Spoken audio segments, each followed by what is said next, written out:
এখন দৃষ্টিনন্দন চৰকাৰী বিদ্যালয়। ব্যক্তিগত বিদ্যালয়তকৈ এখোজ আগবঢ়া এখন বিশেষ বিদ্যালয়। অসমীয়া সমাজ জীৱনৰ সাক্ষ্য বহন কৰা বিদ্যালয়খন এতিয়া সৰ্বত্ৰে চৰ্চিত। এই বিশেষ বিদ্যালয়খন হৈছে ৪ নং বৰুৱাঝাৰ দক্ষিণ চুবা প্ৰাথমিক বিদ্যালয়। যি সময়ত ৰাজ্যৰ বিভিন্ন বিদ্যালয়ৰ শোচনীয় অৱস্থা, তেনে সময়তে দৰঙৰ দলগাঁৱৰ ৪ নং বৰুৱাঝাৰ দক্ষিণ চুবা প্ৰাথমিক বিদ্যালয়ে গৌৰৱান্বিত কৰিছে চৰকাৰী বিদ্যালয়ক।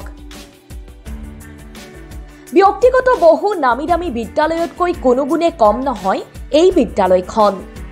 এফালে যদি আধ্যাত্মিকতাৰ প্ৰাণকেন্দ্ৰ নামঘৰৰ পৰিৱেশ, প্ৰৱেশ পথত আছে এটি সৰু বাটচৰা। বিদ্যালয়ৰ চৌপাশে আছে নানাৰঙী ফুল ফলৰ গছৰ লগতে আছে এশিঙীয়া গড় আৰু বৰটুকুলাৰ প্ৰতিমূৰ্তি। শৈক্ষিক বাতাবৰণৰ লগতে আছে ধৰ্মীয় বাতাবৰণ। বিদ্যালয়ৰ চাৰিওফালে আছে প্ৰাথমিক জ্ঞানৰ সন্নিৱিষ্ট দেৱাল অংকন।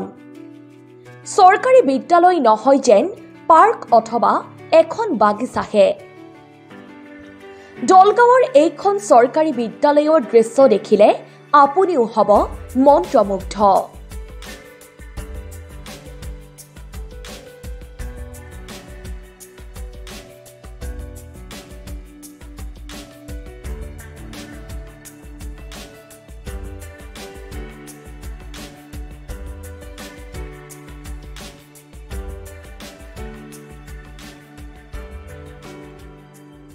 নমস্কাৰ, মোৰ নাম মোহাম্মদ ৱাজুদ্দিন আহমেদ।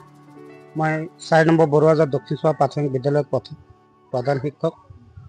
পোনপ্ৰথমে মই আমাৰ বিদ্যালয়ৰ তৰফৰ পৰা আপোনালোকক ধন্যবাদ জ্ঞাপন কৰিছোঁ যে আকস্মিকভাৱে আহি আমাৰ বিদ্যালয়ত আজি হঠাৎ উপস্থিত হৈছে।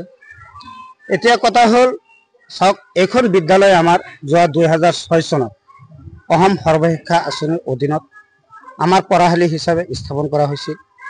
তেতিয়া মই সেই পঢ়াশালীত শিক্ষামিত্ৰ হিচাপে নিযুক্তি লাভ কৰিছিলোঁ। পিছত ২০১০ চনত অসম চৰকাৰে আমাৰ পঢ়াশালীখন চৰকাৰী প্ৰাথমিক বিদ্যালয়লৈ উন্নীতকৰণ কৰিলে। ২০১৩ চনত মই BA পৰীক্ষা দি উত্তীৰ্ণ হৈ পুনৰ এইখন বিদ্যালয়তে নিযুক্তি পত্ৰ লাভ কৰোঁ। ২০১৪ চনত মই পুনৰ এইখন বিদ্যালয়ৰ প্ৰধান শিক্ষকৰ দায়িত্বভাৰ গ্ৰহণ কৰোঁ। সেই তেতিয়াৰ পৰাই মোৰ এটা সপোন আছিল যে এইখন বিদ্যালয় কেনেকৈ এখন আদৰ্শ বিদ্যালয় হিচাপে গঢ় দিব পাৰোঁ। সেই চিন্তা চৰ্চা কৰিয়েই মই বিদ্যালয় পৰিচালনা সমিতি, ছাত্ৰ ছাত্ৰী, অভিভাৱকসকল, লগতে বিদ্যালয়ৰ লগত জড়িত শুভাকাংক্ষীসকলক লগত লৈ বিদ্যালয়খন ইমান আটকধুনীয়া কৰিবলৈ চেষ্টা কৰি আছোঁ। আৰু বহুত কৰিব লগা আছে, টকাৰো দৰকাৰ, সময়ৰো বহুত প্ৰয়োজন।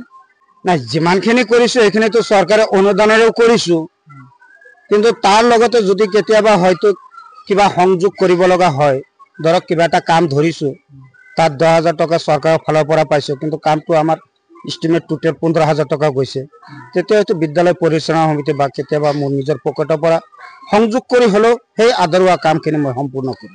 এটা কথা আপোনালোকে শুনি আচৰিত হ'ব যে যিটো সময়ত ছাত্ৰ ছাত্ৰীৰ অভাৱত চৰকাৰী প্ৰাথমিক বিদ্যালয়সমূহ চৰকাৰে বন্ধ কৰি দিবলগীয়া হৈছে, সেই ক্ষেত্ৰত আমাৰ বিদ্যালয়ত যোৱা ২০১৪ চনৰ পৰা চলিত শিক্ষাবৰ্ষলৈকে প্ৰত্যেক বছৰেই ছাত্ৰ ছাত্ৰীৰ সংখ্যা বাঢ়ি গৈয়ে আছে। চলিত শিক্ষাবৰ্ষতো আমি শ্ৰেণীকোঠাৰ অভাৱত প্ৰায় ৩০জনমান ছাত্ৰ ছাত্ৰী ঘূৰাই দিবলগীয়া হৈছে, নামভৰ্তি কৰিব পৰা নাই। মাত্ৰ ৪টা শ্ৰেণীকোঠাত ৬টা শ্ৰেণী, মোৰ ২০০জন ছাত্ৰ ছাত্ৰী অধ্যয়ন কৰি আছোঁ। তাৰ বিপৰীতে মাত্ৰ ২গৰাকী শিক্ষক। ইমান দিনে আমি ৪গৰাকী শিক্ষকে ইয়াতে পাঠদান দিয়া আছিলোঁ, যদি চলিত শিক্ষাবৰ্ষত যোৱা আগষ্ট মাহত ২গৰাকী শিক্ষক ছিংগল ট্ৰেন্সফাৰ হৈ ইয়াৰ পৰা গুচি যোৱাত এতিয়া মাত্ৰ ২গৰাকী শিক্ষকে ৬টা শ্ৰেণীত পাঠদান দিবলগীয়া হৈছে, যাৰ ফলত আমাৰ বিদ্যালয়ত বিভাগীয় বিভিন্ন কাম কাজৰ লগতে ছাত্ৰ ছাত্ৰীসকলক গুণগত শিক্ষা দিয়াত আমাৰ যথেষ্ট ধৰণৰ অসুবিধা হৈছে। এই ক্ষেত্ৰত মই বাৰম্বাৰ বিভাগীয় কৰ্তৃপক্ষক বহুত আবেদন নিবেদন কৰাৰ পিছতো আজিলৈকে ইয়াত শিক্ষক নিযুক্তি নিদিলে।